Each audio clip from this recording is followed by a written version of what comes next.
My not scary videos, all of them entirely, could be gone by January 1st. Could be gone. Gone, completely wiped off the face of the planet. Do you want to know why? Good. Keep watching. So some of you may have heard about, I'm not sure a lot of you have yet, and that's the problem. Some of you may have heard about COPPA and what it's COPPA, however the frick you say it, and what it and YouTube are essentially in bed about right now. To give you a brief history lesson, and please correct me, anybody who's more professional on this if I'm wrong.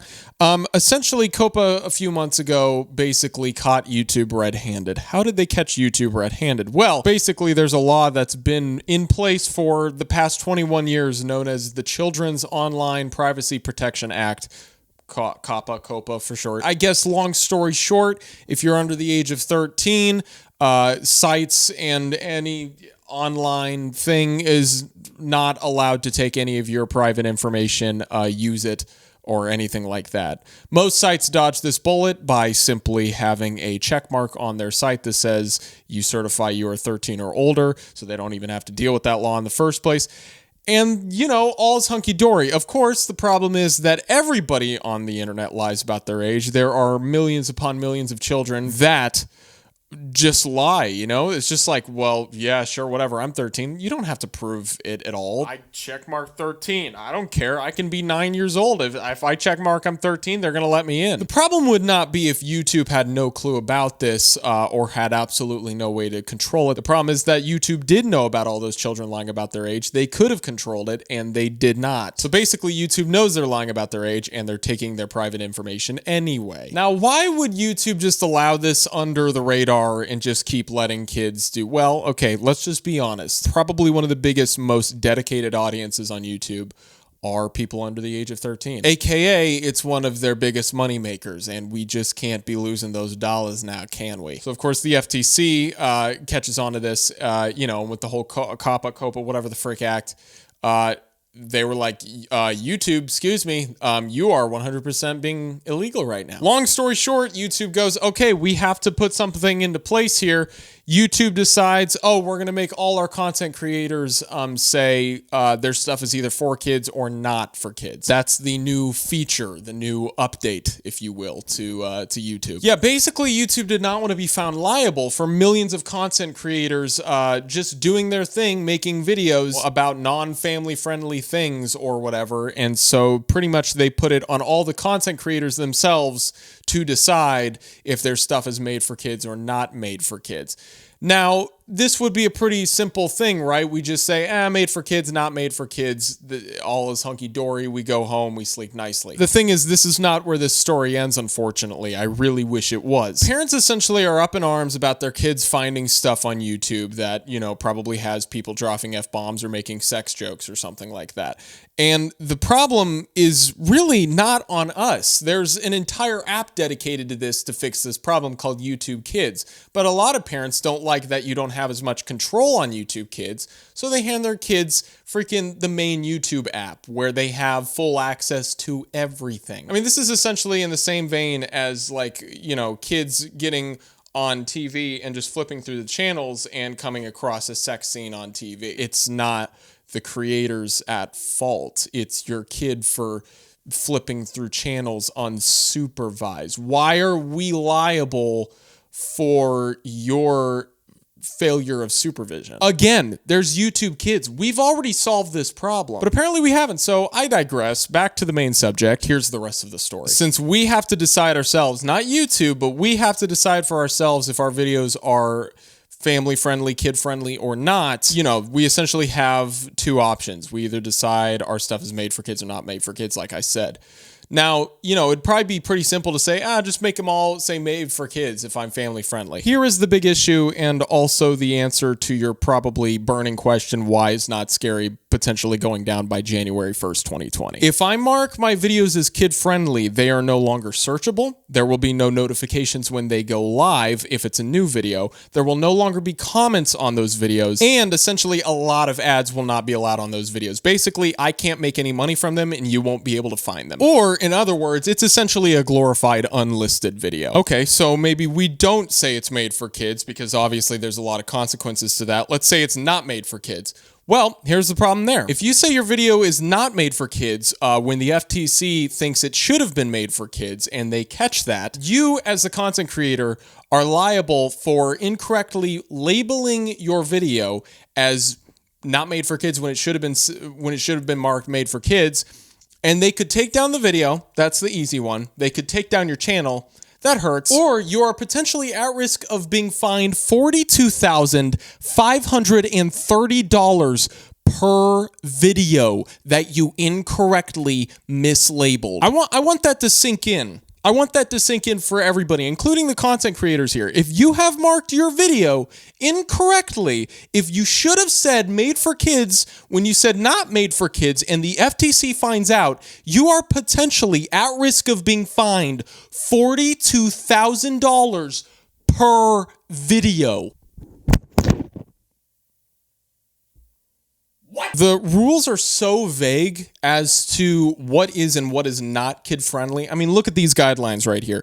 It is so vague what is and what is not kid-friendly based on their rules that pretty much everybody right now is at a loss as to what their videos should be deemed as. Now, YouTube has their oh-so-trustworthy algorithm, their oh-so-trustworthy AI, which has been known in the past to totally work and not be an issue. If you can't tell, I'm being incredibly sarcastic right now. They are using their algorithm to try and go in and decide what is and what is not made for kids.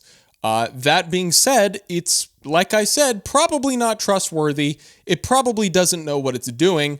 And just because YouTube deems something made for kids or not made for kids doesn't mean you should trust it and think, oh, I'm covered.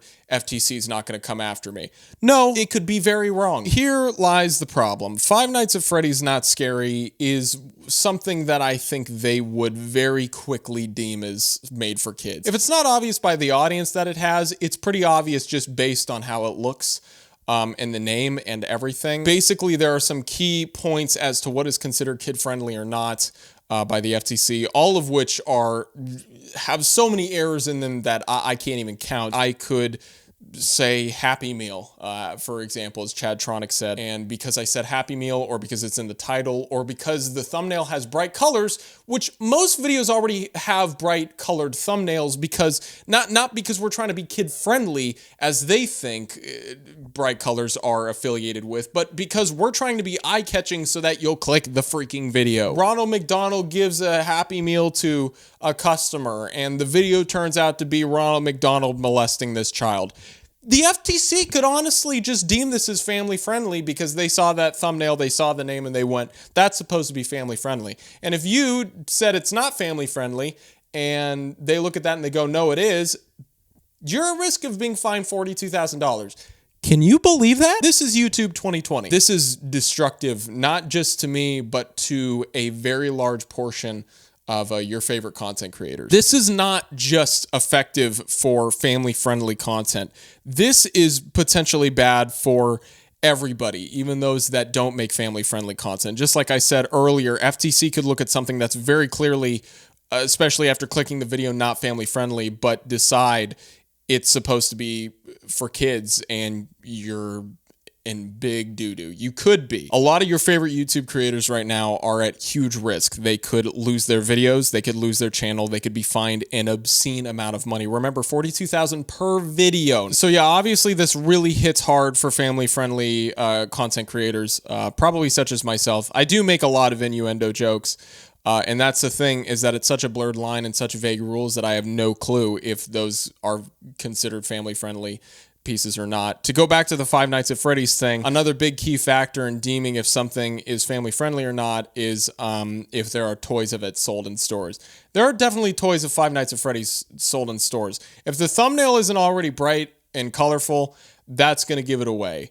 I'm pretty much going to have to mark it as made for kids, or I'm in big doo-doo, because those videos have so many views that I don't see how the FTC couldn't catch them. Those videos are not technically the only ones that could be liable. For those of you who care about my other work, it's possible that a lot of my other stuff is going to be subject to the made for kids situation. But those, of course, are going to be the most obvious, the not scary videos. Yeah, this is really, really bad. If I'm not being clear, this is not bad just for me. This is not just bad for family-friendly content creators. This is bad for everybody. This is bad for the viewers. Viewers will pretty much, a lot of the videos they loved will probably be gone. If they're deemed made for kids, you will not be able to search for them anymore. If Charlie the Unicorn is deemed made for kids, you won't be able to search that up and find it anymore. That's where we're at. I'm honestly at a point where it almost feels nicer if I had to go through all the legalistics of Netflix than pretty much playing with fire every time I upload a YouTube video. It's just obscene. There are a lot of other content creators that are talking about this. Not enough, though. Pretty much everybody needs to be talking about this, and especially the ones that are bigger than me.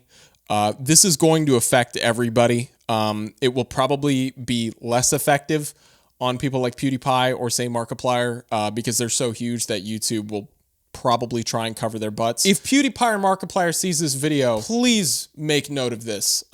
This is huge for everybody. I can't even put into words how bad this is. Now, there's actually good news. There could be a good ending to this. FTC is leaving this open until December 9th. That is the deadline. So you essentially have 3 weeks, but we all have to pretty much pitch in and make it happen. FTC has been nice enough to allow us to make comments about what we think needs to be changed. I'll put a link in the description. You need to make a comment on just how detrimental this is to everybody, include you as the viewer or you as the content creator. This is, I know I've said it a million times, this is vital. This might be one of the worst things to happen to YouTube ever. You can also sign a petition. If you guys can sign that, that'll also help bring notice to this. I'm running out of words to even use. My brain is dead. Everybody came to YouTube because it was doing something that you weren't allowed to do, which was make your own content and not have a network tell you what you had to do. You didn't have a network telling you couldn't say this word. You didn't have a network saying you couldn't be saying these kinds of thoughts or opinions on things. You didn't have any of that, and now we're at a point where YouTube is almost more scary and more problematic than the networks that everybody was so happy that it wasn't. This whole thing will go into effect on January 1st, 2020. If this is not stopped, I will probably have to privatize almost all of my videos, and if not, they will be marked as made for kids, and that's essentially just another version of the videos being privatized. Oh, Garrett, you're just saying this because you're going to lose a lot of money. Well, yeah, I mean, I'm already not making a lot of money from YouTube, but yeah, this will pretty much be the end of any money I'm getting from YouTube. This is going to be it. But this does not just affect me, as I've said. This affects smaller YouTubers. This affects bigger YouTubers. This affects everybody. This affects non-kid friendly. This affects kid friendly. This affects the viewer. Like I said, those are admittedly, and I'm not trying to be arrogant here, but admittedly kind of iconic videos. And if you weren't able to go and find those and rewatch them, I would really hate that. Not because I love the videos, but because I know a lot of people really enjoyed those. And people always want to be able to go back and watch things again. And if this goes through, that's over. The problem is this is not going to actually fix any of the kid-friendly stuff. This is going to scare most people away from doing kid-friendly stuff because of the consequences of making it kid-friendly. Not to mention, if you accidentally do make it kid-friendly and market incorrectly, there's probably even bigger consequences there. Most people are just going to avoid doing that altogether. They're probably going to make completely non-kid-friendly content. Kids are not going anywhere. I'm essentially echoing Chad Tronic at this point, but kids aren't going anywhere, and they're going to find ways to get on the internet and probably see things that they shouldn't. And that's just kind of the reality of today. And we as creators should not be responsible for parents' poor supervision. This isn't going to drive anybody to make any more kid-friendly content. This isn't going to drive people to make better content at all. We're going to lose a lot of really great creators. I really ask you guys to help by being a voice right now, signing the petition and making a comment to FTC. It's very important that you do so if you care about me, if you care about other content creators that you love. It's very, very important that you have a say in this right now. This is serious. This is detrimental. This is disastrous. Quick plug, go ahead and follow me on Twitch if you want to continue to support me. Play the living crap out of my stuff on Spotify. Patreon. This goes for any other content creators out there. If there's any other way to support them other than YouTube, find it. Find it. Because YouTube has gradually been becoming harder and harder for anybody to continue to make content for and have any benefit out of. And this could be the nail in the coffin. Thank you, everybody, for watching. And I hope I see you again.